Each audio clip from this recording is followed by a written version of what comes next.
feelings in my heart. Say no Got me feelings. feeling butterflies ever since the start. Every time I dream, I see you alone with me. This time I ain't gon' let this one slide. Cause baby, it's you and me forever now. You and me forever now. You and me forever now. You and me forever now. EMD, you go crazy. You and me forever now. You and me forever now. You and me If forever now. it is love, why do I feel this way? Why do she stay on my mind? Girl, cause I know it's love. I want to stay with you. I want to love you till the end of time. Girl, you You on my mind like she used to be. Girl, you on my time like a wristwatch to me. Can't you see my face? I know I done told y'all like a whole bunch of these different stories about my dad or whatnot. You know what I'm saying? True gangster, you know what I'm saying? Legend off in College Park Projects. You know, everybody know that. You know what I'm saying? But I can't. I have to say this. I went to see my dad recently, and I haven't seen him in a long time. Like I said, once my grandmama died, she was like, you know, the glue. And once she died, you know, everybody, you know, a lot of people stopped coming over to my grandmama's house. You know, she wasn't there. My granddad was there. People still coming there. My grandfather died a year later. So people, you know, their friends stopped coming around. And most of the people that came over there, their friends, you know, was their age and younger, you know, all the way to, you know, close to my age. They had friends, you know, close, 45 to 50 years old. And, you know, they touched a lot of people and whatnot. But when both, you know, passed, then, you know, how it be, people start coming over to the house or whatever, regardless on who there, you know, who was there or left was, you know, my uncle and my dad, her two sons, Ohio. And, you know, they still had their friends that come around, but of course it don't be like when the grandparents was there or not. So I found myself, you know, me and my little sister Sean, you know, not, you know, visiting as often as we should. My sister Kim, you know, she holds it down because she's, you know, she's gonna stop by there. Then she's closer to it. Me and my sister Sean stay a good little distance, at least like 25, 30 minutes from my father up in Atlanta. But I did get a chance to go see him like 3 months ago, man.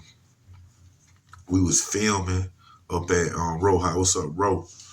We was filming up at Row House in Atlanta by Greenbrier, which is, you know, where my grandmother them stay at, my dad's and my uncle now. And as I'm riding, I just made the decision, you know, just a split decision. I was only 5 minutes away from the house where I was going to be filming it. So I'm like, well, let me just go by here. Plus, I owe my cousin some money, you know. So let me go by here, you know, pay a little something on my tab, see my dad, chop it up with him and whatnot.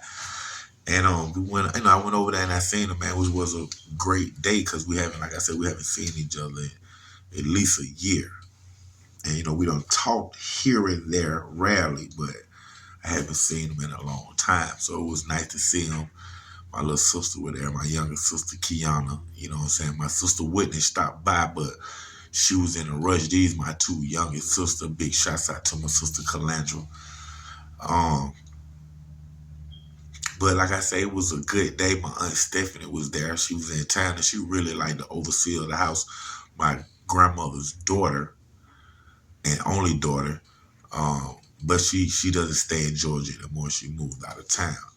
But she was happened to be in town, and she was actually finna leave when I pulled up. You know, that made her stay there like 2 more hours because I stayed there at least that long.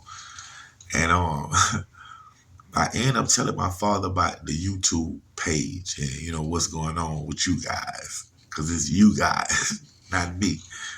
But I explained to him, because, you know, he really don't know how that stuff goes. So I explained to him what I be doing. And then I told him about, you know, I told some of our stories. And, you know, he was surprised, like, whoa. But then, of course, he know a little bit about it because he was like, where my money at? I started to say, man, you didn't give me that for that robbery that you had me take you to in that stolen car. You still owe me, partner. But yeah, I was telling him about the YouTube page and some of the stories, man.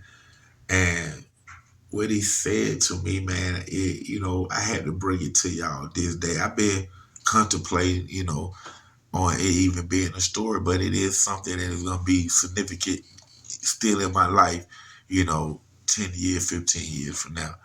But for the first time, man, I was sitting right there with my dad, man, and my dad like, man, I really feel that I'm the cause of y'all turning to those drastic measures, you and your brother Maine, And I'm like, what you mean, Dad?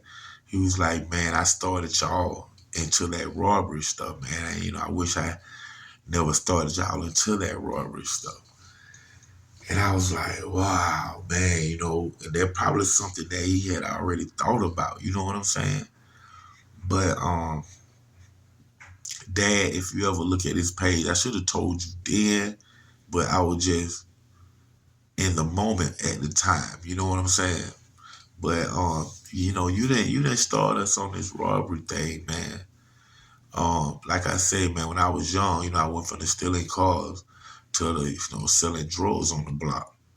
And then, after that, man, I started seeing what it was doing to the neighborhood. And I started looking at the drug dealers a different type of way.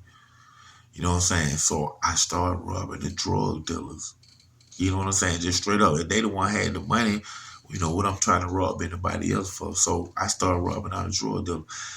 And what happened was, I just think that my daddy, he don't remember, as well as I, know myself and what was going on, because I was already robbing homies, man. You know what I'm saying? And I put homies right there in place of ninjas. I just say everybody homie. That's just what it is, homie. Things of that nature. You know what I'm saying? It's just fluent like that right there, man. But I had already started robbing before my daddy had turned me on, man, really to it. You know what I'm saying? It was just little here and there. Like I know I had just started. You know what I'm saying?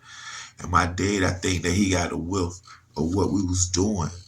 And, some stuff came up on his chart. You know what I'm saying? He couldn't do it or whatever the situation was. So he ended up calling me. And hey, man, and then that's how me and him hooked up and started, doing things together. Started doing these robberies together, me and my dad. You know what I'm saying? But he wasn't the start of it. But I could understand what he said though, because he felt that he's supposed to be a father figure and a better one as that. And the things that he taught us was how to get in and out of a robbery. And I think that, once I told him about the YouTube page and the stories that I've been telling, I think he had a flashback right there, like an epiphany or something. You know what I'm saying? So, he thought about it, and that's what came out. I guess he filled his body up till he couldn't hold it no more. And, he basically said that, he's sorry for leading us down this wrong path. You know what I'm saying? And if that's the way that he apologized, I accept it, because everybody don't, are not the same, and I can't get upset or be a certain type of way or feel a certain type of way because a person is not like me. You know what I'm saying? So people apologize and send their regards or their condolences or whatever they, sympathy cards or however they express their feelings. And right now, you know what I'm saying? There was, one out of 3 times maybe that my daddy opened up, came clean, man. And it was just one sentence. And that sentence was, I hate that I led you and your brother down the path of robbing and robberies and things of that nature. You know what I'm saying? But like I said, man, Dad, man, we was already doing them things, man. We was already kicking them doors, man. It was already happening, you know what I'm saying? But thank y'all for tuning in to another great episode of Underground Source TV, man, with your host, OG Black Boy 3700. Colin Paul, stand up! Filling up the air while your legs up there. Yes, I'm feeling guilty, but the taste is so great. So toot your ass in the air and put the pussy in my face. Wasting no time as you take off your clothes, licking on your neck and kissing on your toes. I don't deserve her, of course I don't deserve you, but I prefer you. So what you really wanna do? Step inside my circle, pulling up like Steve Urkel. Yeah, I do that because the nigga's not verbal. If it isn't love, nigga, tell me what is it? You living too loud but too wide, that's the business. If it isn't love, what does it take for me to be with you all the time? If it isn't love, why does she stay on me, on top of me all the time?